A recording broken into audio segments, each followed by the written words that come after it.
எத்தனையோ தடவை ஃபோன் பண்ணி பார்த்து முத்து எடுக்கவே இல்லை. அது மட்டும் இல்லாமல் அங்கே இங்கேன்னு முத்து போகிற இடம் எல்லா பக்கமும் தேடி பார்த்தாச்சு. கடைசியாக ஒரே ஒரு தடவை தம்பி சத்யாவை கூட்டிகிட்டு போய் அங்கே பஸ் ஸ்டாண்டில் கேட்டு பார்க்கலாம் அப்படின்னு சொல்லிட்டு மீனா அங்கே பஸ் ஸ்டாண்டில் போய் வழக்கமாக முத்து அங்கே ஷெட்டில் நிறுத்துகிற இடத்துல கேட்குறாங்க. அங்கே யாருமே முத்து வரலைன்னு சொல்லிட்டாங்க. அன்னைக்கு அப்படியே நைட் 9 மணிக்கு பக்கமாயிடுச்சு. உடனே சத்யா கிட்ட சொல்கிறாங்க மீனா, டேய் சத்யா, எங்கடா உங்கள் மாமாவை எல்லா பக்கமும் தேடி பார்த்தாச்சு, எங்கேயுமே கிடைக்கல, எனக்கு என்னமோ பயமா இருக்குடா அப்படின்னு. உடனே சத்யா சொல்றாரு, அக்கா நீ பயப்படாம இன்னைக்கு நைட் வீட்டுக்கு போ, மாமாவை பத்தி பயந்துக்க வேண்டிய அவசியம் இல்லை, ஏன்னா எனக்கு அவர் மேல நம்பிக்கை இருக்கு, அவருக்கு தைரியமா இருப்பாரு எங்க இருந்தாலும், அதனால கண்டிப்பா அவர் வந்து சேர்ந்துடுவாரு, அவரை பத்தி நம்ம பயப்படவே அவசியம் இல்லை அப்படின்னு தன்னால முடிஞ்ச வரைக்கும் ஆறுதல் சொல்லி வீட்டுக்கு கொண்டுட்டு போய் அங்க கேட்டுக்கு முன்னாடி இறக்கி விடுறாரு சத்யா மீனாவை.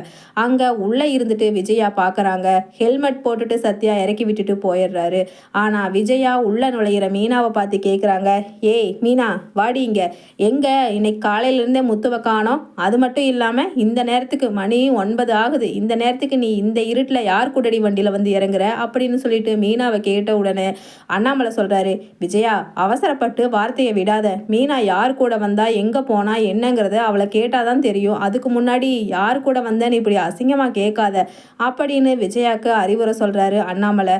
ஆமாம் நீங்கள் வேற கொஞ்சம் பேசாமல் இருங்க, அதுக்கு வேண்டி வீட்டுக்கு வந்த மருமக கண்ட நேரத்தில் கண்டவங்க கூட இப்படி வந்து கேட்டுக்கு முன்னாடி இறக்கி விட்டுட்டு போனால் யாருன்னு கேட்காம இருப்பாங்களா ஒரு மாமியாராக இருந்துட்டு அப்படின்னு சொல்லிட்டு விஜயா அண்ணாமலை கூட சேர்றாங்க. உடனே அண்ணாமலை கேட்குறாரு மீனாவை பார்த்து, ஏன் மீனா ஏன் இவ்வளவு நேரம், ஏன் லேட் ஆயிடுச்சு, முத்து ஏதாவது ஃபோன் அட்டன் பண்ணானா, மத்தியானம் நீ வேற சொன்னையே முத்துவை காணோம் ஃபோனை எடுக்கல அப்படின்னு சொன்ன உடனே மீனா சொல்கிறாங்க, இல்லை மாமா அவருக்கு ஃபோன் இப்போ எவ்வளவோ டைம் பண்ணி பார்த்துட்டேன், ஆனால் ஃபோன் எடுக்க மாட்டேங்கிறாரு, அது மட்டும் இல்லாமல் தம்பி சத்யா தான் இப்போ கொண்டு வந்து விட்டுட்டு போனான், இந்த இருட்டுக்குள்ளே தனியாக போய் தேட வேண்டான்னு சொல்லிட்டு அவன் தான் என் கூட வந்து அவர் போகிற இடம் எல்லாத்துலேயும் போய் விசாரிச்சுட்டு வந்தோம், எல்லா பக்கமுமே இன்னைக்கு ஃபுல்லாக அவரை காணோம் அப்படின்னு தான் மாமா சொல்கிறாங்க, எனக்கு ரொம்ப வருத்தமாக இருக்குது, அது மட்டும் இல்லை பயமாக இருக்குது அப்படின்னு சொன்ன உடனே விஜயா பலமாக சிரிக்கிறாங்க.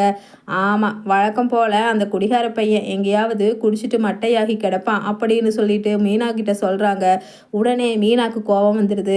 அத்தை ஏன் அத்தை இப்படி சொல்கிறீங்க, அவரை காணன்னு நாங்கள் எல்லாரும் எவ்வளவு பரிதவிப்போடு இருக்கோம், ஆனால் நீங்கள் பெற்றவங்க இப்படி சிரிச்சுட்டு இவ்வளவு கேவலப்படுத்தி பேசுகிறீங்களே அவரை அப்படின்னு சொல்லிட்டு மீனா கேட்குறாங்க விஜயா கிட்ட.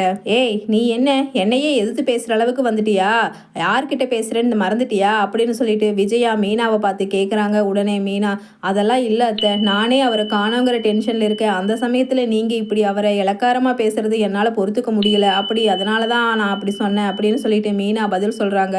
உடனே அண்ணாமலை சொல்கிறாரு, விஜயா நீ ஏன் இப்படி பேசுகிற, அவளே பாவம் முத்துவை காணுன்னு ரொம்ப பரிதவிச்சு போயிருக்கா, அதனால் நீ அவகிட்ட தேவையில்லாமல் இப்படி பேசுறது எனக்கு சுத்தமாக பிடிக்கல அப்படின்னு அண்ணாமலை சொன்ன உடனே மீனா சொல்கிறாங்க, மாமா அவர் எங்கே போனாருன்னே தெரியல, இது வரைக்கும் எந்த தகவலுமே கிடைக்கல, எனக்கு என்ன பண்ணுறதுனே தெரியல அப்படின்னு சொன்ன உடனே விஜயா சொல்கிறாங்க, ஏய் எனக்கு தெரியும்டி, நேற்று நைட்டு நீ என்னமோ அவன் கூட சண்டை பிடிச்சிட்டு இருந்த, அந்த டென்ஷனில் அவன் எங்கேயாவது காலையிலேயே போய் தண்ணியை போட்டுட்டு படுத்து தூங்கியிருப்பான் அப்படின்னு சொல்லிட்டு விஜயா மறுபடியும் முத்து காணாமல் போனதை பற்றி கவலை இல்லாத மாதிரி திரும்ப திரும்ப அவன் குடிச்சிட்டு தான் எங்காவது படுத்திருப்பான்னு சொல்லிட்டு அவரை இலக்காரமாக பேசுகிறத நினச்சி ரொம்ப வருத்தப்படுறாங்க அண்ணாமலையும் மீனாவோ. உடனே அண்ணாமலை சொல்கிறாரு, மா மீனா நீ இவ பேசுகிறதுக்கெல்லாம் வருந்திட்டு இருக்காத, ஆமாம் ஏதாவது சாப்பிட்டியா காலையிலேருந்து அப்படின்னு சொல்லிட்டு கேட்குறாரு. இல்லை மாமா எனக்கு பசியே ஆகலை, அவர் வந்து முன்னாடி நின்னாதான் எனக்கு பசி தூக்கம் எல்லாமே வரும், சீக்கிரம் அவர் கிடச்சிடணும் அப்படின்னு சொல்லிட்டு மீனா சொன்ன உடனே அப்போவே ஃபோன் வருது மீனாவோட செல்லுக்கு.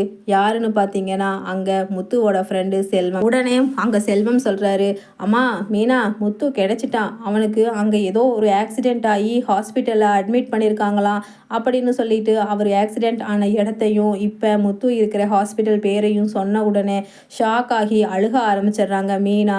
உடனே இதை பற்றி எல்லாம் கேள்விப்பட்டு ரூம்குள்ளேருந்து வெளியில் வர்றாங்க ஸ்ருதியும் ரவியும். ஸ்ருதி முடிஞ்ச வரைக்கும் மீனாவுக்கு ஆறுதல் படுத்துகிறாங்க. அது மட்டும் இல்லாமல் ரவி, மீனா நடங்க இப்போவே நானும் கூட வர, ஹாஸ்பிட்டல் போய் முத்துக்கு என்ன ஆச்சுன்னு பார்க்கலாம் அப்படின்னு சொல்லிட்டு ரவி ஸ்ருதி 2 பேரும் மீனாவை கூட்டிகிட்டு அங்கே முத்து படுத்திருக்கிற ஹாஸ்பிட்டலுக்கு போகிறாங்க. முத்துக்கு தலையில் நல்லா அடிபட்டு ரத்தம் எல்லாம் வந்திருக்கு. அதை பார்த்த மீனா பரிதவிக்கிறாங்க. உடனே பக்கத்தில் போய் முத்துக்கிட்ட கேட்குறாங்க, என்னங்க என்ன ஆச்சு, ஏன் இப்படி என்ன ஆச்சு, எங்களுக்கு ஒண்ணுமே புரியல அப்படின்னு சொல்லிட்டு அழுகிற மீனாவை பார்த்துட்டு முத்து சொல்றாரு, மீனா எனக்கு ஒன்றும் ஆகலை, நீ ஒன்றும் கவலைப்படாத, சீக்கிரமா நான் ரெடி ஆகிடுவேன் அப்படின்னு சொல்லிட்டு சொல்றாரு முத்து.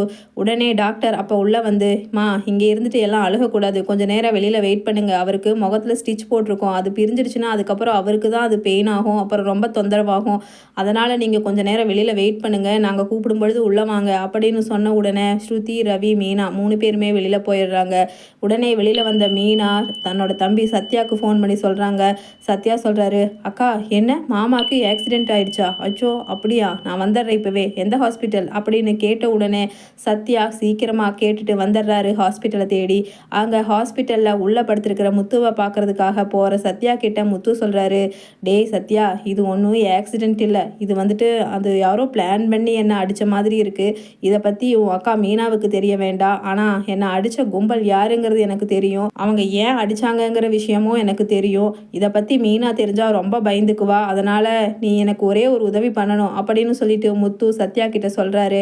உடனே சத்யா சொல்கிறாரு, அப்படியா மாமா, உங்களை யாரோ அடிச்சிட்டாங்களா, யார் அவங்க, நான் அவங்கள சும்மா விட மாட்டேன் அப்படின்னு சத்யா சொன்ன உடனே முத்து சொல்கிறாரு, அதெல்லாம் நீ ஒன்றும் பண்ண வேண்டாம், அதெல்லாம் நான் நல்லாகி வந்ததுக்கப்புறம் நான் பார்த்துக்கிறேன், இப்போதைக்கு என் அண்ணன் மனோஜ் ஒரு பெரிய ஃப்ராடு கும்பல் வலையில் சிக்கிட்டு இருக்கார், அவனை வந்து எப்படியாவது காப்பாற்றணுடா சத்யா, அதனால தான் நான் அவங்கள ஃபாலோ பண்ணிட்டு போகும்பொழுது எனக்கு எல்லா உண்மையும் தெரிஞ்சிருச்சுன்னு சொல்லிட்டு அவங்க இப்படி ஆள் வச்சு என்னை அடிச்சிட்டாங்க, பதிலுக்கு நானும் ஒன்றும் சும்மா விடலை, அவங்கள எல்லாத்தையுமே பொல்லன்னு பொழந்து தள்ளிட்டு தான் வந்தேன், ஆனால் வரும்பொழுது எப்படியோ எனக்கே தெரியாமல் கொஞ்சம் மயக்கம் வந்துடுச்சு அவங்க தலையில் அடித்ததில், அதனால தான் கொஞ்சம் கார் டிரைவ் பண்ணும் பொழுது கொஞ்சம் மாறி ஓட்ட வேண்டியதாக போச்சு, அதனால் ஒரு சின்ன ஆக்சிடெண்ட் ஆகி தான் அப்புறம் அங்கே பக்கத்தில் இருக்கிறவங்க எல்லாரும் என்னை இங்கே கொண்டு வந்து சேர்த்திட்டாங்க போலடா சத்யா, ஆனால் இப்போதைக்கு எப்படியாவது மனோஜுக்கு இந்த உண்மை தெரிஞ்சே ஆகணும், ஏன்னா அவன் புதுசாக இப்போ வீடு வாங்குறதுக்காக 30 லட்சம் ரூபா அட்வான்ஸ் கொடுக்க போகிறான் அந்த ஃப்ராடு கும்பல் கிட்ட, ஏற்கனவே என்னோட கஸ்டமர் ஒருத்தங்க அவங்க கிட்ட இப்படி தான் ஏமாந்து அது சம்மந்தமாக கேஸ் நடந்துட்டுருக்கு, அது தெரிஞ்சு தான் நான் அதை தடுக்கலாம் அப்படின்னு சொல்லிட்டு அங்கே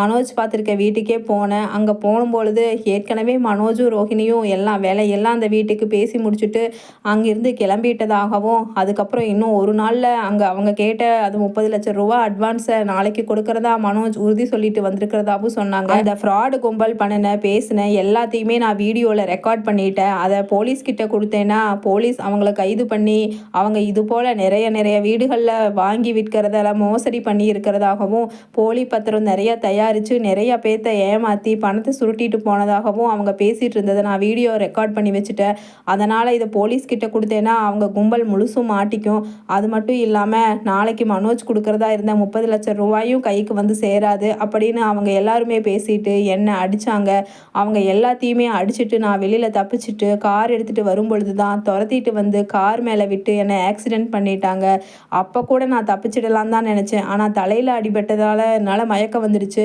அதுக்கப்புறம் தான் என்ன ஆச்சு ஏதாச்சுன்னு தெரியல, என்னோடய செல்ஃபோனை திருடிட்டு போயிட்டாங்க, அந்த செல்ஃபோனில் தான் அந்த ஃப்ராடு கும்பல் பேசின ப்ரூஃப் எல்லாமே இருக்குடா சத்யா, அதனால் இப்போதைக்கு இன்னொரு 2 நாளைக்கு என்னால் இங்கிருந்து எழுந்திரிச்சு வர முடியாத அளவுக்கு என்னை பெட் ரெஸ்ட்டில் இருக்க சொல்லிட்டாங்க டாக்டர், நீ எப்படியாவது அந்த கும்பலோட அட்ரஸ் கண்டுபிடிச்சி நீ அவங்கக்கிட்ட இருந்து என்னோடய செல்ஃபோனை எடுத்து அதை உடனே போலீஸில் கொடுக்கணும்டா, ஏன்னா இந்த மாதிரி நிறைய அப்பாவிங்களை ஏழைங்களை வீடு இல்லாதவங்களை ஆசை காமிச்சு மோசம் பண்ணுறதே அந்த கும்பலோட வேலையாக போச்சு, சீக்கிரமாக நீ முடிஞ்ச வரைக்கும் நான் அட்ரஸ் சொல்கிறேன் அங்கே போய் பாரு அப்படின்னு சொல்லிட்டு மனோஜ் ரோஹிணி புக் பண்ணுறதுக்காக இருந்த அந்த ஏஜென்ட்டோட அட்ரஸை கொடுக்குறாரு முத்து.